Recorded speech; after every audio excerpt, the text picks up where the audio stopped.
그 미국 ETF 얘기할 때 항상 얘기하는 게 S&P 500이잖아요. 맞아요. 그게 또 뭐 폭락한다 이런 얘기가 있던데 폭락한다, 워렌 버핏이 다 팔았다더라, 네. 미국이 끝났다, 뭐 이런 얘기들 굉장히 네. 많은데 미국의 경제는 여러분 튼튼해요. 관세 전쟁을 1월 20일 날 취임하자마자 시작을 했죠. 네. 전 몸이 20개인가 싶어요. 트럼프 대통령이 잠도 안 자고 일만 하는 것 같은데, 여기서 저희가 올해 좀 느꼈던 건 트럼프 1기 때 관세 전쟁이 증시에 미치는 영향력과 지금의 트럼프의 관세 전쟁이 미치는 영향력은 훨씬 더 낮아졌다고 저는 느껴요.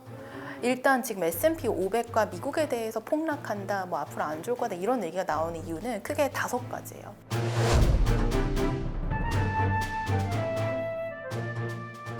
네, 여러분 안녕하세요. 세미입니다.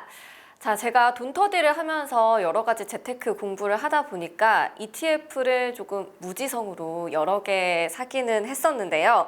요즘 뉴스 보니까 정말 뭐 정치적으로 경제적으로 여러 이슈 때문에 혼란스럽더라고요. 이런 경제 흐름을 읽으면서 주식이든 ETF든 사보면 더 좋을 것 같은데 아직은 좀 제가 그런 게 부족한 것 같습니다. 자, 오늘 그래서 이런 불안한 시장 상황과 경제 흐름을 어떻게 읽으면서 투자를 해보면 좋을지 이분과 이야기를 나눠보도록 할게요. 미래에셋 자산운용 김수정 팀장님 안녕하세요. 안녕하세요. 네. 처음 뵙겠습니다. 네, 반갑습니다.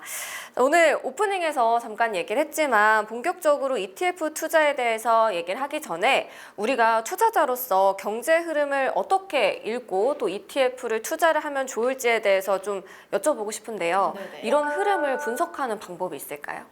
일단 ETF 투자를 생각을 하고 계시다면 저는 바텀업보단 탑다운을 말씀을 드리는데, 이렇게 말씀을 드리면 탑다운이 뭐죠? 네, 맞아요. 이렇게 문의를 주세요. 그래서 탑다운을 말씀을 드리면 일단 기업의 개별 종목에 투자를 하실 때는 그 기업의 재무제표를 보신다던가 아니면 그 기업의 영업이익이 어디서 나오는지, 영위하는 사업이 어떤 건지를 확인을 하시잖아요. 그 다음에 내가 이 기업에 투자해야겠다라고 생각을 하시는데, ETF 같은 경우에는 단일 종목을 가지고 있는 게 아니다 보니까 얘를 어떻게 분석을 해야 될까를 고민을 하신다면 위에서부터 내려오셔야 됩니다. 기업 분석이라는 거는 그 하나의 기업을 보고 이 기업이 가지고 있는 작은 숫자들부터 시작해서 그 다음에 그 기업의 사업 계획서 이런 것까지 다 보고 바텀업이라고 저희가 보통 얘기를 하고, 애널리스트들끼리 멋있는데요? 저 이제 써먹으려고. 왜 애널리스트들끼리의 용어를 보면 기업 분석은 바텀업이라고 얘기를 하고, 보통은 매크로 분석을 할 때 탑다운을 하는데 ETF는 저 개인적으로 봤을 때 탑다운 분석이 훨씬 더 어울린다라고 말씀을 드리고 싶습니다. 그래서 말씀 주셨던 그런 여러 가지 이슈를 보통 매크로 분석이라고 하는데, 이제 투자를 처음 접하시거나 내가 ETF를 투자해봐야겠다라고 해서 기사를 검색하실 때 기사에 보면 매크로 영향으로 인해서 뭐 주가가 뭐 떨어졌다 이런 내용이 있는데, 도대체 이 매크로가 뭔가, 저도 계속 매크로 했는데 이 매크로가 뭔가, 사전적인 의미는 거대한이라는 의미인데 이게 중요한 게 아니라 매크로를 분석할 때 정말 많은 것들이 들어갑니다. 일단 세계 경제 들어가고요. 그 다음에 국가별 경제 들어가고요. 그 다음에 지금 트럼프 이런 거 말씀 주셨는데 정치적인 리스크, 지정학적인 리스크, 전쟁 이런 거 다 들어갑니다. 그리고 국가 간의 정치적인 관계성 이런 것까지 다 들어갑니다. 그리고 수출, 무역 이런 것도 다 들어가고요. 그래서 이런 것들을 총망라해서 매크로라고 얘기를 하고, 연준이 무슨 얘기를 하는지도 큰 의미에서는 매크로라고 봐주시면 됩니다. 그래서 이런 그 매크로를 도대체 그럼 우리는 무엇을 봐야 되냐. 뉴스만 계속 팔로우를 하다 보면 뉴스는 매일매일 달라지니까 내 투자가 마치 매일매일 달라져야 될 것 같은 기분이 저도 들어요. 여러분 맨날 보다 보니까. 그래서 우리가 좀 중심을 잡아보자라고 시작을 한다면 가장 처음 해야 될 거는 세계 경제에 대한 이해입니다. 이 이해를 엄청나게 잘할 필요 없어요. 세계 경제학자 될 거 아니잖아요. 그죠? 그냥 개인적으로 투자만 하면 되니까 제가 보는 거는 딱 2개만 말씀드리고 싶어요. 그래서 제가 책에서도 말씀을 드렸는데, 첫 번째는 OECD 경제 지표가 있습니다. 이거 여러분들 네이버에 치시든 구글에 치시든 전 세계 경제 대국 20개의 OECD 숫자가 나옵니다. 경제 지표가. 그러면은 100이 기준선이고 이거보다 높다 그러면은 경제가 좋다, 이거보다 낮다 경제가 나쁘다. 그냥 이렇게 간단하게 이해해 주시면 됩니다. 왜 세계 경제를 봐야 되나요? 여러분들 ETF 투자하실 때 내 계좌가 있잖아요. 그럼 그 계좌를 ETF의 포트폴리오를 만든다고 생각을 하시고 들어가셔야지 맨날 뉴스에 따라서 흔들려가지고 이거 했다가 저거 했다 이거 했다 저거 했다 하면 거래 수수료만 많이 나갑니다. 아, 그래요? 네. 그래서 그렇게 일단 세계 경제 확인을 하고 만약에 경제가 확장 국면이다라고 지표가 보여주면 나는 현금 비중보다는 투자 비중을 좀 더 늘려도 되는 거고 별로다 경제가 안 좋다라는 시그널이 나온다면 나의 자산은 현금으로 조금 옮겨놓고 투자하는 비중을 축소하는 게 여러분들 마음이 편하세요. 그리고 또 하나를 말씀드리자면 IMF에서 발표하는 세계 경제 전망이 있습니다. 당연히 영어로만 돼 있어요. 근데 그죠? 그거를 저희가 영어로 다 분석할 순 없어요. 네. 저는 그래도 읽어봅니다. 읽으시잖아요. 읽어야 됩니다. 읽어야 되는데 저는 딱 하나 말씀드리고 싶은 거는 제목만 보세요. 제목은 보통 글자 수가 많이 안 되고 단어도 많이 안 돼서 단어 한두 개니까 그거는 이제 네이버에 검색하시면 무슨 뜻인지 알 수 있는데 IMF의 사람들은 굉장히 똑똑하죠. 그래서 함축적인 단어를 많이 씁니다. 그러면 그냥 그렇구나 하고 넘어가신 다음에 뭘 보시면 되냐면 IMF 레포트 중에서 경제 성장률만 다 국가별로 써놓은 한 장짜리 표가 있어요. 그것만 보세요. 그럼 1위만 보면 되겠네요. 1위만 보면 되고 미국이 앞으로 어떤지 중국이 어떤지 인도가 어떤지 우리나라는 어떤지 이렇게만 봐주시면 거기서 뭘 판단하셔야 되냐면 내가 ETF를 투자할 때 국가별 비중 그러니까 세계 경제를 보고 나의 투자 자금과 현금 비중을 고르신다면 투자 자금에서 ETF를 투자할 때 결국에는 어떤 국가에 투자를 해야 될까? 왜냐하면 미국 대표 지수 있죠, 중국 투자하는 거 있죠, 일본 투자하는 거 있죠, 뭐 인도 있죠, 그 다음에 우리나라 있죠. 이게 너무 다양하니까 그걸 보고 이 나라의 경제가 괜찮겠다 싶으면 이 나라에 투자를 하는 거를 고민을 해보자라고 넘어가시는 게 맞아요. 거기까지만 해주시면 돼요. 어렵지 않죠? 그러네요.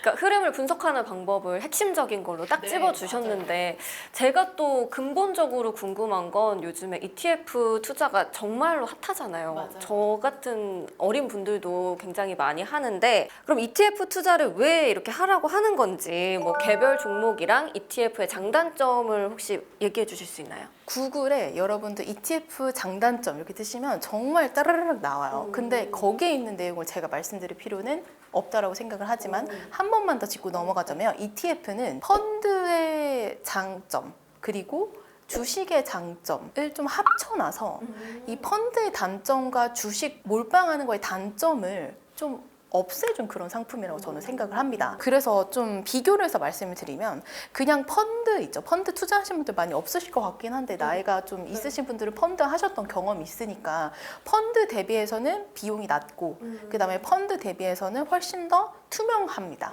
그거는 그렇게 이해해 주시면 될 것 같고 그럼 개별 주식 대비해서 뭐가 좋나요? 라고 물어보신다면 장기 투자를 할 때 ETF를 많이 말씀을 드립니다. 이렇게 말씀을 드리는 이유는 제가 그렇게 생각하는 게 아니라 제 책에도 제가 다뤄놨는데 S&P 500이라는 지수를 만든 지수사가 있어요. S&P 다우존스라고 정말 큰 회사죠. 정말 큰 회사인데 거기서 매년 개별 종목에 선택을 해서 운용을 하는 이제 미국에 있는 기관 투자자들 있잖아요. 개별 종목을 얘가 좋을 것 같아서 얘한테 비중을 더 많이 하고 그다음에 나머지 애들 줄이고 이런 식으로 운용을 하는 그런 액티브 뮤추얼 펀드 대비해서 S&P 500이라는 그냥 그 지수 있죠. 패시브 지수 추종하는 ETF 수익률이 누가 더 좋았는지를 항상 밝힙니다. 설문조사를 해서. 근데 그 비중이 여러분 50%를 넘지를 못해요. 그러니까 월스트리트에서 나 진짜 투자 공부 열심히 해서 운용 되게 잘해라고 생각해서 그런 펀드를 운용하고 있는 액티브 펀드 매니저들도 S&P 500을 아웃퍼폼하는 사람의 수가 50%밖에 안 된다는 거예요. 근데 이 기간이 늘어나잖아요, 여러분. 그럼 그 50%가 쭉쭉쭉 떨어집니다. 그러니까 매년 2년, 3년, 5년 내내 그 지수를 매번 이기기가 정말 어려운 거예요. 그래서 장기 투자할 때 ETF를 저는 말씀을 드리고 싶고, 왜냐하면 장기 투자를 한다는 것은 리스크가 너무 크고 이 기간이 길어질수록 변수가 많이 생기기 때문에 그런 걸 일일이 다 대응하기는 너무 벅차고 어렵다.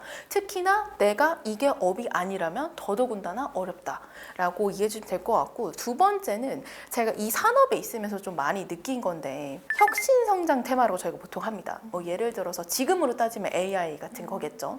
근데 그 전에는 뭐 전기차였을 것 같고, 그것보다 더 전에는 뭐 스마트폰이었을 것 같은데, 지금 이 모든 싸움, AI 전쟁과 AI 관련돼 가지고 내가 더 잘해, 내가 더 열심히 할 거야, 이만큼 내가 더 많이 투자해야지, 이렇게 기업들이 싸우고 있잖아요. 근데 거기서 진정한 위너가 누가 될지는 모릅니다. 아무도 모르죠. 몰라요. 네.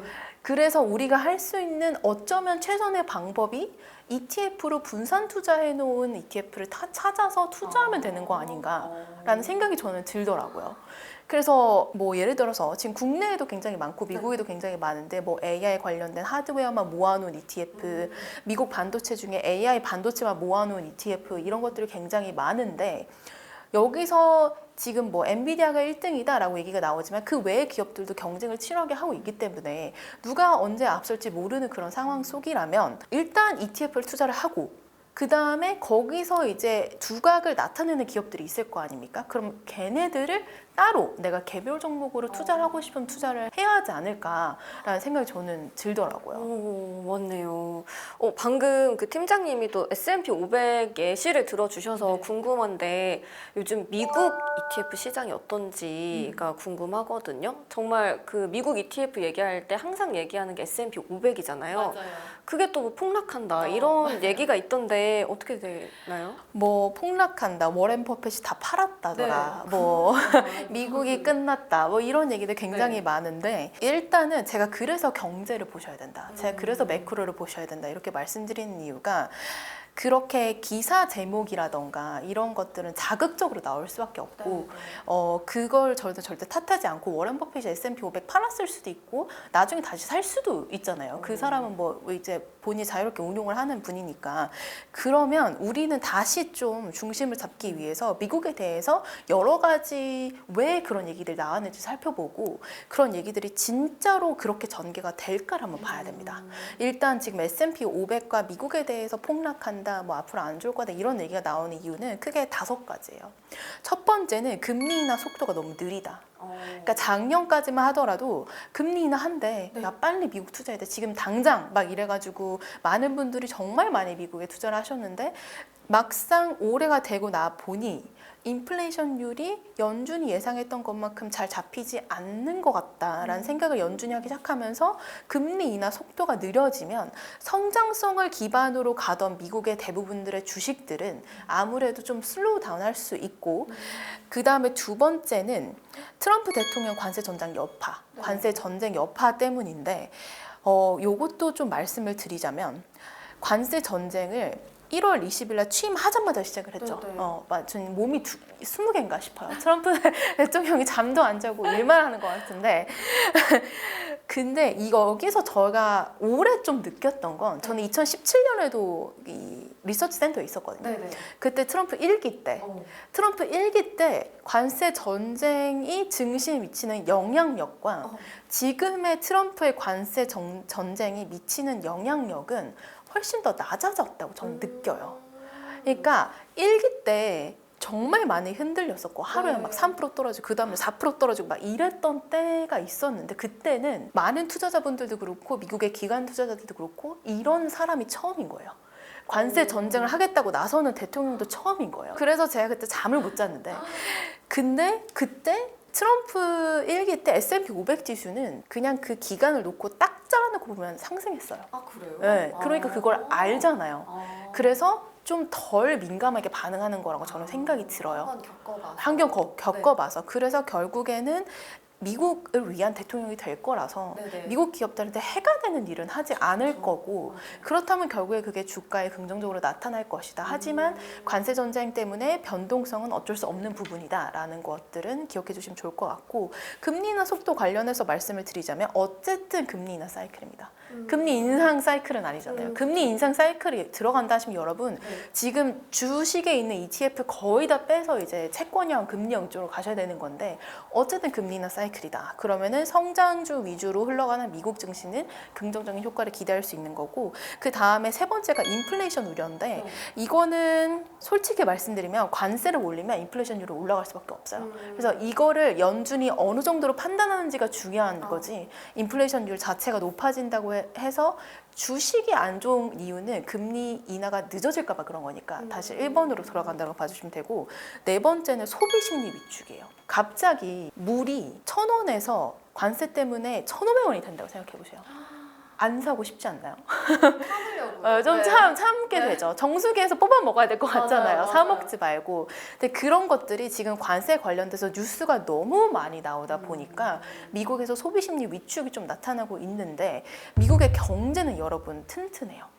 여전히 그건 튼튼해서 심리 지표가 이제 왔다 갔다 하는 거 있다라고 봐주시면 되고 다섯 번째는 AI 패권 전쟁에서 미국이 너무나도 이길 거라고 생각했는데 갑자기 딥시크가 등장해서 중국이 이길 수도 있는 거 아니야? 이런 얘기들이 나오는 거죠.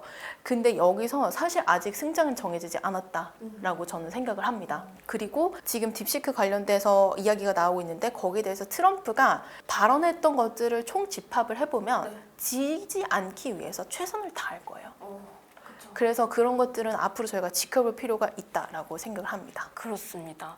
우리 팀장님이 얘기를 해주시면서 연준, 금리 얘기를 되게 많이 해주셨거든요. 맞아요. 근데 뭐 금리가 오른다, 내린다 이런 말은 많은데 기준 금리가 내려갈 때 어떤 ETF를 사는 게 좋고 반대로 금리가 올랐을 땐 이런 ETF가 좋다 이런 게 있어요? 그런 거를 교과서적으로 답변을 드릴 수 있을 것 같아요. 좀 다른가요? 교과서와 팀장님의 의견은? 비슷합니다. 비슷합니다.